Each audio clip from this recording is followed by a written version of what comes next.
Hey guys, what is up? It is me, Pagey, here once again with another video on the Flash movie. So, we're finally here. We're in the week of release of the Flash movie. For some people, you'll be seeing it. I think people are seeing it today in some, countries and stuff like that. I think in Australia, there's early screenings later today and everything like that. And like tomorrow and just over the next couple of days, there'll be early screenings or like preview screenings. And then I think the movie officially comes out in most places by Thursday or Friday. But yeah, to put it in simple terms, we're finally here. And I do wonder how much it was paying for this to actually hit theaters. Like, I don't know, if we're like 3 years ago, how much it was paying for it to finally hit theaters. Probably would have gotten decent odds, to be completely honest. But over the next week or so, the film, as I said, will be unleashed across the globe and will, of course, feature the return of Michael Keaton's Batman from the 1989 and 1992 movies, which most people are already familiar with. But it will, of course, have the focus on the Flash for the first time in a film, not being a side character or just a cameo like we've had previously in some other DC films. So there has been a lot of curiosity and interest in regards to how that is going to be handled for the first time. And then we, of course, also had the first Supergirl in film since Helen Slater back in the mid-1980s. So like pretty much 40 years ago. I think next year would mark the 40th anniversary of that film coming out. So people are very interested if there are like inspirations or foundations to base these new interpretations of the Flash and Supergirl due to that lack of presence previously. And yes, as I said, the Flash has been in like the two Justice League movies and some cameos, but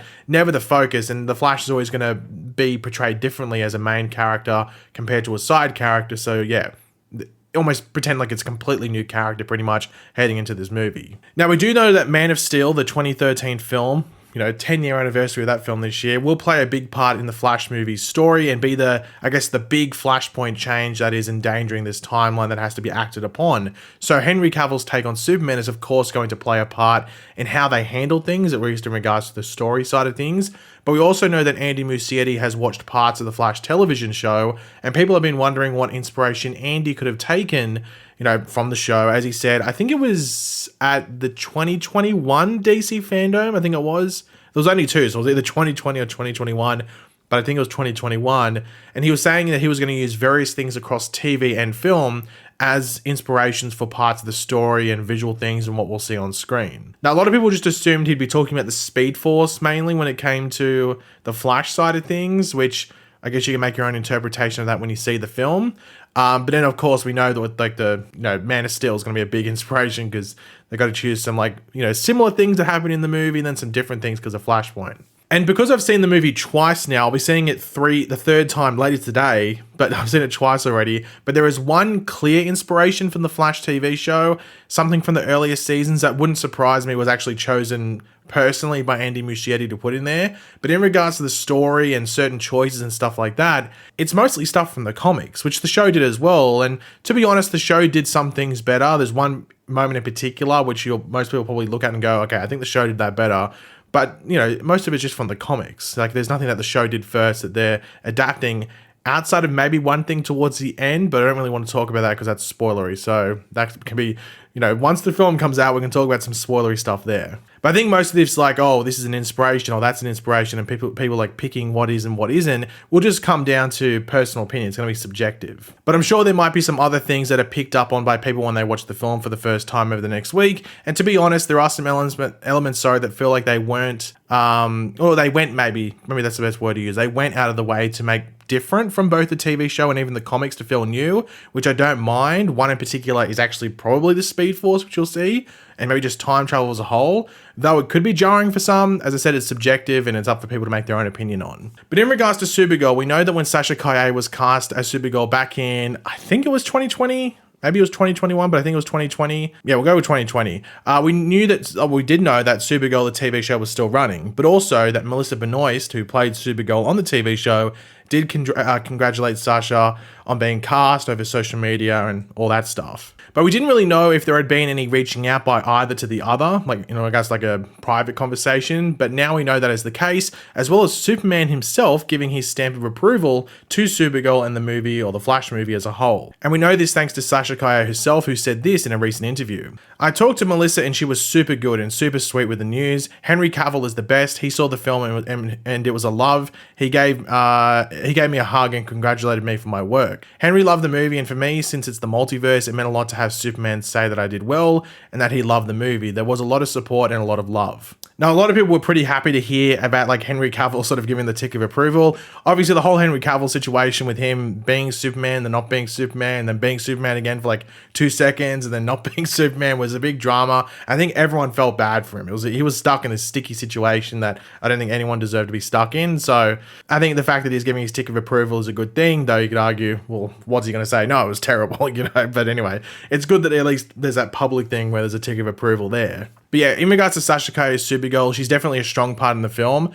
She's definitely not like, you know, in regards to screen time, not a ridiculous amount compared to like Ezra Miller and even Michael Keaton's Batman, because obviously story-wise, you can tell by the trailers, she comes a bit later into the film. But yeah, she's really good. And I think it's going to be very interesting to see how the public, like the general public, receives her, and whether there's like, hey, she should be the Supergirl in these DC movies, because we know there's a Supergirl movie coming up. And, you know, so if you like her, make sure you like be vocal with it, because she might stick around. Now, on the review side of this movie, the reviews came out last week, and now I have my non-spoiler review up on the channel. If you haven't seen it, you can go check it out if you want to. But the overall Rotten Tomatoes score for the film is at 71% at the time of me making this video. And I was sort of surprised by that. I was probably expecting around 80-ish%-ish, roughly, because I thought some people might have been turned off by some things in the third act, which is really the only questionable part of the movie. It's definitely not bad, in my opinion. It's still really, really fun, but it is a bit more uneven compared to the opening 2 acts and a bit more weaker. But reading through some of these reviews, a lot of the negative reviews blame the movie just being a carousel of cameos, which I can tell you it is not. It is not. There's like one small portion that can be described as that, but it works with the story. But the whole film, no way. The film is like a flash film, like Flashpoint sort of thing, with Barry coming to terms with this new timeline and what he's done and trying to fix it. That's the story of the film. I don't know, like, I was very surprised when I saw it. I was like, no way, that's not the case. And I was surprised when, like, that people went with that as their tagline for their review, as they will be called out as wrong as soon as most people get to see the film. So you'll see the film and go, this person was talking out of their ass. But as I always say, if the trailer interests you and you see it and you go, that looks really cool, I want to go see that, go see the film. Rotten Tomatoes is flawed for that specific reason. I think it has too much power over people's decision making. I understand money's an issue and everything like that, but you know, if the trailer looks cool, go watch the movie. That's how I always base my decision making in regards to what I see and what I don't see. And I think it's also clear that people might have been giving negative reviews because of Ezra Miller, which is fine if you don't want to support it because of any personal thoughts on that issue regarding Ezra, but you probably shouldn't be reviewing the film officially and giving a score if that was always your prerogative. So yeah, that's a bit, I don't know, there's probably some ethical issues there, but anyway. But one thing that a lot of people are going to be looking at and going, ooh, I can't wait to see what specific numbers are here, is the box office. Now, the first round of box office projections are in for Warner Brothers, and you know what they're expecting with The Flash. Now, this is coming from The Wrap, and after a year of struggles for DC movies, Andy Muschietti's time-warping film may bring a box office rebound, though initial projections are not as big as some theatre owners and box office observers hoped. 3 weeks away from release, projections have The Flash earning an opening of at least $75 million, lower than the $134 million opening of Matt Reeves' The Batman last year, but better than the $67 million opening of Black Adam, and way better than the abysmal $30.1 million opening of Shazam! Fury of the Gods. Rival distributors tell The Wrap they expect projections to increase as the film's June 16 release date gets closer.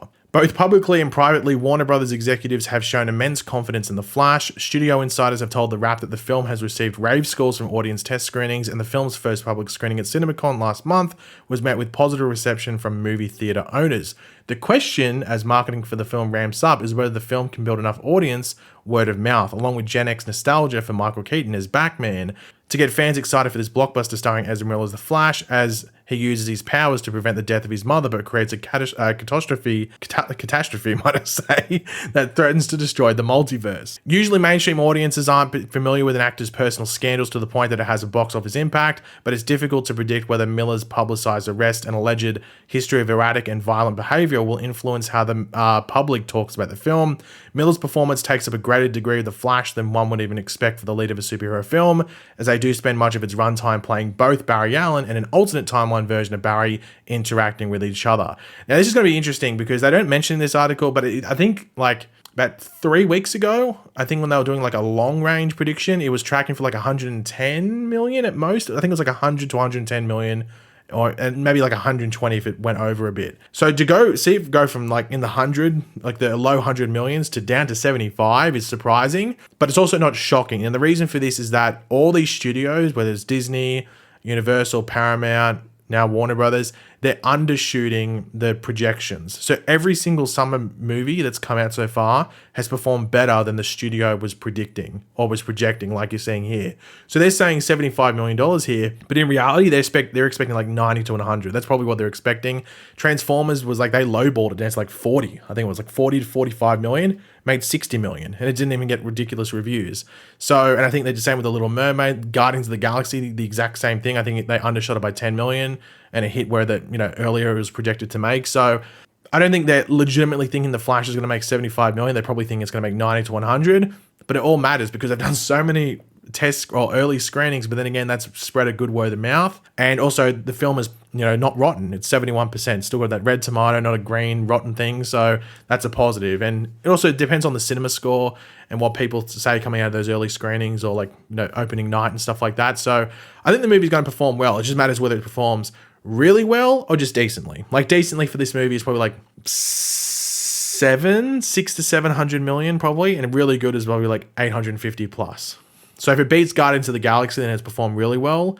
And if it's below Guardians of the Galaxy, then it's probably like just met averagely. But it's going to be interesting because it does have a bit of a break compared before the next movie that comes out, which has gotten bad reviews, which is Indiana Jones. So The Flash might be well off because of that, but it depends. This is a movie that you'll probably want to see more than once, even if it's for like Easter eggs and stuff like that. And also it's just really fun. So, I've seen it twice. Can't wait to see it the third time later on today from when this video comes out.